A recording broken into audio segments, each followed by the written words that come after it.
Today I'm here in studio with State Representative Kathy LaNatra of Kingston. Thanks for joining us today. Thank you for having me. And we've also got the Kingston Police Chief, Brian Holmes. Thanks for joining us today. Thank you. Happy to be here. Oh, delighted. Now, this is, not a delightful topic, but it's an important topic. And until this was brought to my attention, I had kind of heard this word a while back, but I sort of forgot about it, and I wasn't quite sure what it was.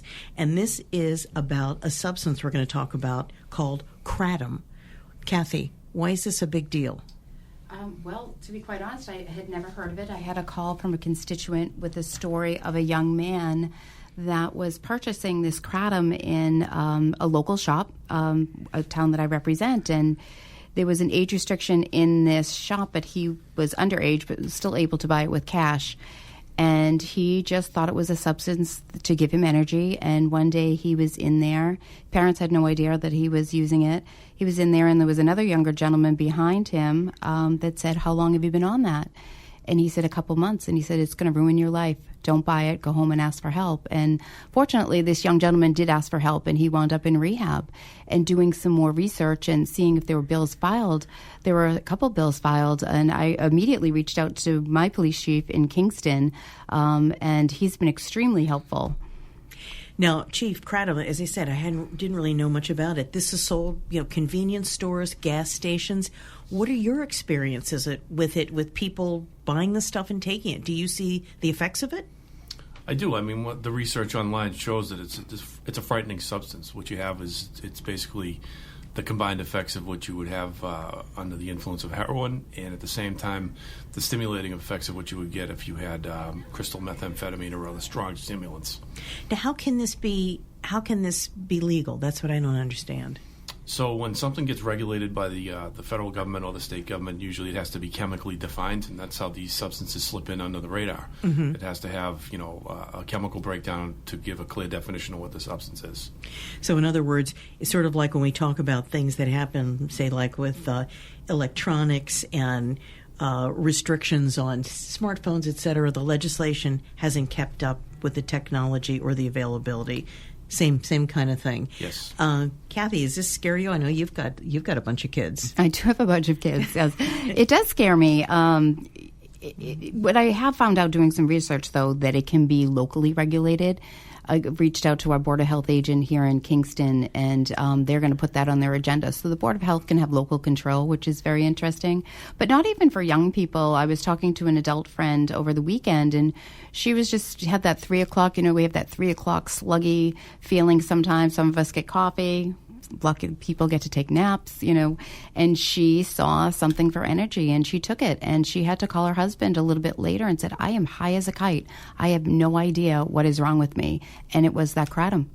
My goodness. Have you seen the effects in Kingston, Chief, of any people overdosing on this stuff, and is that possible?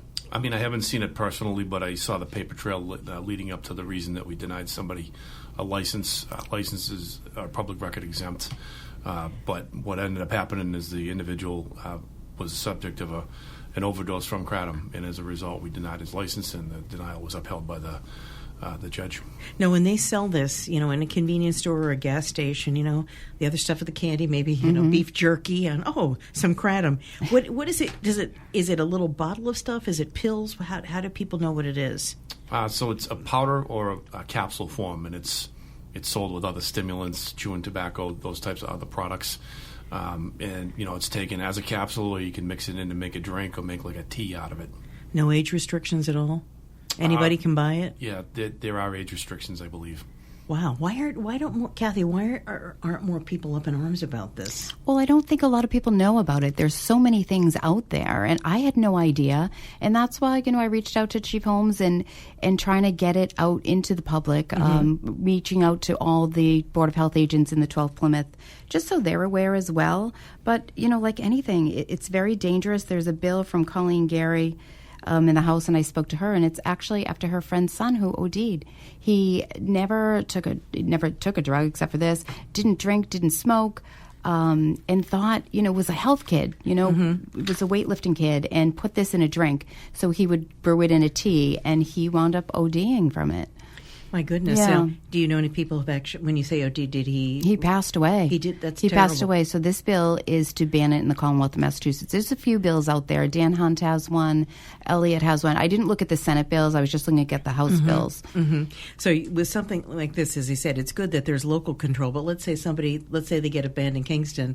Can't they just go to, Marshfield or Duxbury? Right, and that's what happens. I mean, Lowell has a ban. There's Haverhill has a ban. Any other local towns that you know of?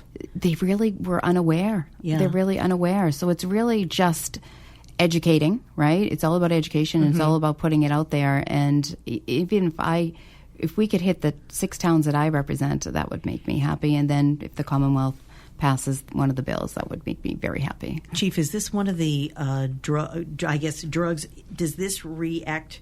Can you save somebody with Narcan with this? No.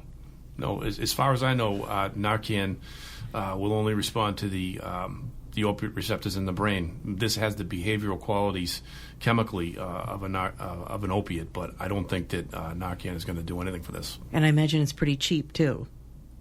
Inexpensive to buy. I would think if they're selling it at convenience stores. Convenience store. And I guess it's under certain brand names and things like that. How do they advertise it? It's interesting. What do they call it? Kratom. So I have a gentleman that works in my staff, and he lives in South Boston, and walking by a convenience store and bright, the lighted, lit up letters, it was Kratom. So, and I have, I'm wondering, and I haven't looked into this yet, but, a lot of people aren't drinking anymore in there. If you're on your reels, you'll see the drinks you can have to relax you. And I wonder if it's in that, if there's some sort of thing in that as well. I haven't looked into it. My goodness. So with something like this, you've got the effects of an opiate and a stimulant. You can die from an overdose, and there's basically no legislation against it. Not yet, but it's some bad stuff. Addictive. It's very addictive. It is addictive. Okay, Kratom, as much as It's say like addictive. OxyContin, something Correct. like that. Yeah. Who produces this stuff? Are these American pharmaceutical companies? Is it all from overseas? I'm just curious. Well, it's from a tropical tree, particularly in Southeast Asia, Thailand, Indonesia, Malaysia, New Guinea, places like that. So it could be anybody. This is the infancy of where I've learned about it. So that's why I reached out to my professionals and our Board of Health agents. And anything else, Chief Holmes, that you want to add about this? It seems like some very bad stuff. Yeah, I mean, so it's being marketed as a holistic medicine that can be used to treat the painful effects of opiate withdrawal.